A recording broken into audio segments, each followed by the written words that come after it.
Every time I make a video about an electric car, you guys say, get a Tesla. So, I've got one and I'm taking it to Scotland. Okay, I'll explain why I'm doing this in a moment, but first I need to put in the place that I'm going to. We have 206 miles, which is about 84% battery. And okay, I'm just going to do what this sat nav says. I'm not going to be ridiculous and try and drive further than it suggests. I'm going to do exactly what it says when it says go here for a supercharger for this long and then carry on. And I want to see if it's easier than the BMW iX1 that we have. You guys keep saying it, not all of you, but some of you guys out there who are Tesla people, you tell me this is easier. So let's find out. Along the way, I'm going to tell you some observations about this car, and I've got lots of thoughts already. And well, this video is sponsored. It's sponsored by Spigen. They've given me a bunch of really cool accessories for the Tesla Model 3. I'll give you a little intro to them as we go along, and I'm giving all of them away because I don't have a Tesla myself. This isn't my car. So if you want to stand a chance of winning all of the Spigen accessories that I show you today in this video, make sure you follow me on Instagram. There's a link down in the description. The battery is now being preconditioned, so I think it obviously knows that I'm heading towards a supercharger, and it's just popped up to say that it's preconditioning the battery for fast charging. Right, we're about 2 hours into the journey and I'm reaching my first supercharger stop. We have 38% battery remaining, and I want to see how many superchargers are available here.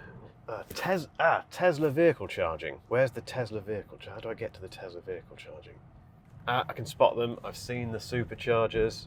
Yes, I'm part of the Tesla gang now. I'm accepted. I can park in one of these bays and not get told off. Obviously just made a complete fool of myself with the charger. Right, while this is charging, let me tell you a little bit about this particular Model 3. So this is the standard Model 3, the rear-wheel drive version. It's £39,990 in the UK. The range is 318 miles. It does 0 to 60 in 5.8 seconds, top speed of 125 miles an hour, and it can charge up to 282 kilometers in just 15 minutes at one of these superchargers. There's new colors, Ultra Red and Stealth Grey, which is the one that I've got here. There's two other Model 3s to choose from. There's the long range all-wheel drive, which is £49,990. That's got a range of 390 miles. It does 0 to 60 in 4.2 seconds and has the top speed again of 125 miles an hour. The Model 3 Performance all-wheel drive is £59,990. That does 2.9 seconds to 60 and a top speed of 162 miles an hour. I'll talk about the interior a little bit later, but while I'm waiting for this to charge, let me show you the first Spigen accessory. The Model 3 has this massive hole down here that you can put loads of stuff in, which is fantastic, but it's a bit disorganized, which is why this Spigen center console organizer is so useful. It's got separate compartments, so you can put your pen in there, you can put your keys in there, you can put your DJI mic in there, you can put your Ray-Ban Metas in there as well, and they stay in place. It's got this IntelliGrip technology which reduces noise because things don't move around in it. It's constructed from durable materials and it has a sleek carbon fiber accent, and it's very easy to clean. It's very low maintenance, so you can, if you spill something down there, it doesn't matter. I've charged up to 100%, so I've kind of ignored what the car said because I was hungry. I went for a comfort break and then went for some lunch. So I've stayed a little bit longer than I thought it would, but it's still saying $451 for the hotel. The overriding thing you realise with the Tesla is that it's incredibly easy to drive. You don't actually need a key. You don't even need the card. You just walk around with your phone, and as you walk up to the car, it unlocks, and as you walk away from the car, it locks. It's also incredibly sparse in here. There's nothing in this car apart from a steering wheel and a great big display. And the impact that has on driving is really interesting. So there's no gear selector, no physical gear selector in the cabin because there's no gears, I know. But to put it into drive, you just have to basically slide this mini car on the display upwards. That puts it into drive. You do the reverse to put it into reverse, obviously, and then you can park. You basically move it back into the P position for park, but you don't even have to do that. So basically when you stop and when you take your seatbelt off, it goes into park automatically. There's so little that you need to do manually in this car. Next observation is that it demands you drive and operate the car slightly differently. So the indicator stalk, or the lack of it, there's no indicator stalk on this car. Instead, we have two buttons on the steering wheel, one for indicate left, one for indicate right, which is interesting. It's a new take on, indicating in your car, and it's, generally speaking, it works pretty well. If I'm on a motorway like I am now, indicating left or right feels quite natural just to use my left thumb for that. The challenge comes when you hit a roundabout, because, okay, so let's say for instance you're turning right at the roundabout and that's the third exit. So you approach the roundabout, you press your right indicator button, it starts indicating right, you go around the roundabout, and as you're going around the roundabout, obviously your steering wheel is turned this way, which means the indicator controls are over here. And that means when you get to that third exit and you want to indicate left to turn off, naturally you go for the indicator stalk like you do on any car made before the Tesla revolution, and it's not there. Instead, you have to kind of find the button over here, and it's this weird unnatural hand movement. You don't tend to keep your both hands on the steering wheel in the same place, particularly if you've done perhaps a turn and a half or something on it.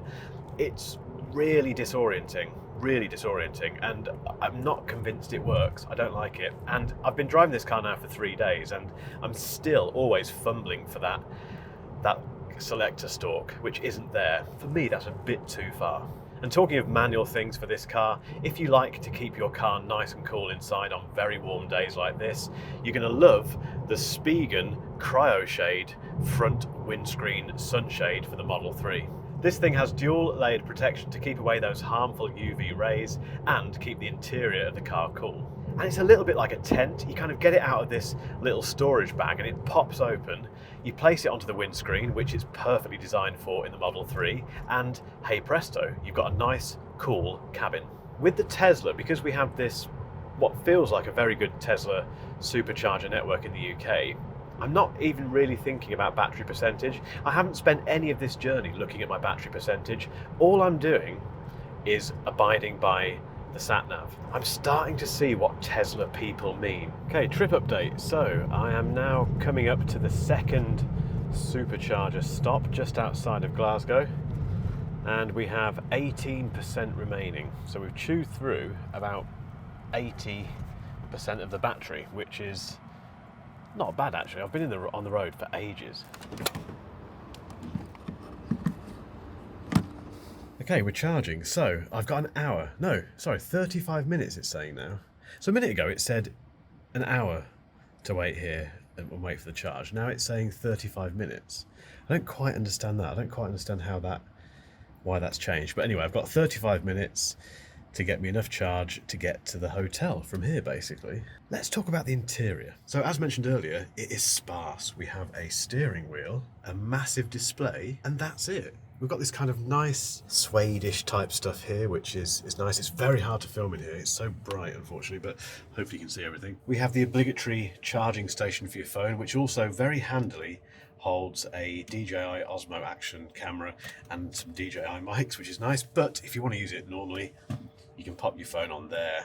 2 cup holders, nice. We've got the Spigen organizer there. This does give me the chance to very quickly talk about the next Spigen product, which is the armrest organizer. Again, this kind of slots in very easily, so you've got the normal hole there, which you can still put stuff down there. This sits just above it, and it gives you 2 little trays which you can put some stuff into. It's got the same IntelliGrip technology, which reduces those noises with things in there, so things don't move out of place. And it's got those special cutouts for, well, cables and, I guess, wine gums. And that's pretty much all I can say about the interior. It's just so sparse. Even the doors open differently to normal cars. So you have this button here which opens the door, which is absolutely fine. There's some nice lighting here, some accent lighting, which is lovely. And the steering wheel, which I talked about a moment, with our indicator buttons and other buttons for things like your lights and your window wash and that sort of stuff. But yeah, it's the sparsest car you'll ever sit in. Okay, we are up to 98%. That took about 30 minutes. what was it, 18% to 98% in 30 minutes. These chargers are so quick. I've also just noticed there was a Mercedes driver parked in one of those Tesla bays. I've only had this Tesla for 3 days, but I'm already at that point where I'm like, what's he doing there, even though he's actually allowed to be there? 1 hour and 8 minutes to get to the hotel. And I'll be honest, guys, this trip thus far has been really, really easy.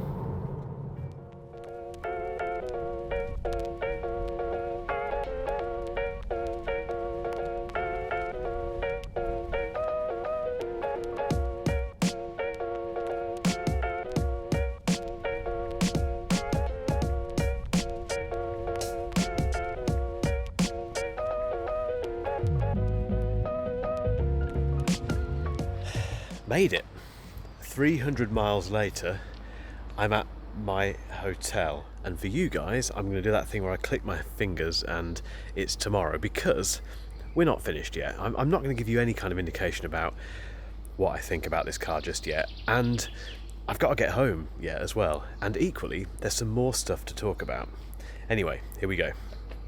Good morning from the Tesla Model 3. I didn't sleep in here, I slept in the hotel last night, but anyway, ready for the journey ahead, so it's time for a sit rep. Okay, so we've got 72% in the battery, which is about, come on Tesla, 175 miles. I've put in Leamington as the destination, which is where I live, and again it's just given 2 supercharger stops. So one at Larkhall, which is where I stopped yesterday and where there was nothing to do, and T-Bay.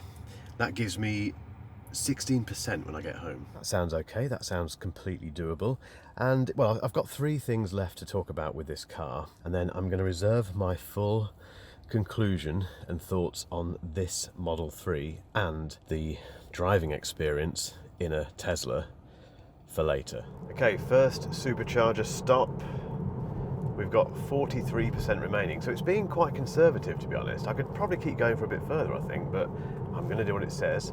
And we're back, I think, yes, at the exact same hotel location I went to yesterday. Nice hotel, to be fair.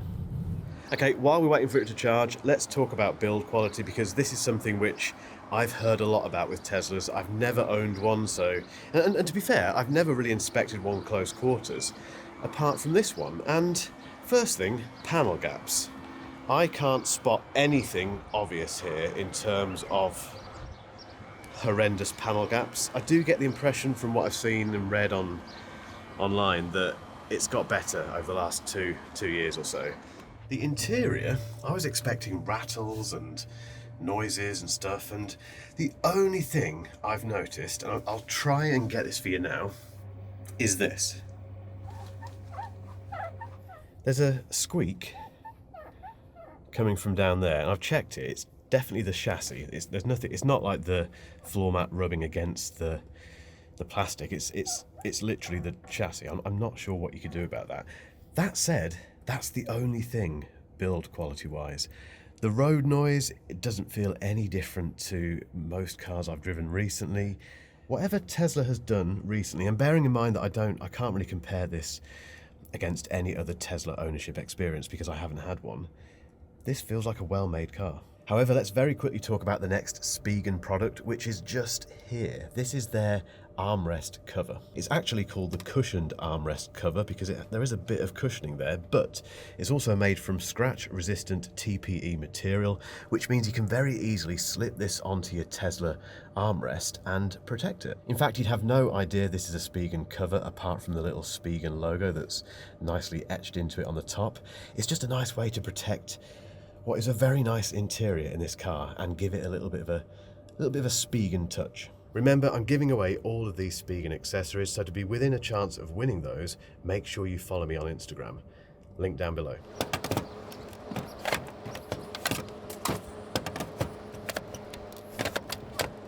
Spot the Tesla noob. So we've gone from whatever it was, 40-something% to 79% in about 10 minutes. It's still not as quick as petrol, obviously, but it's a lot quicker than the other EV experiences that I've had. So now the next one is in about an hour and 40 minutes time.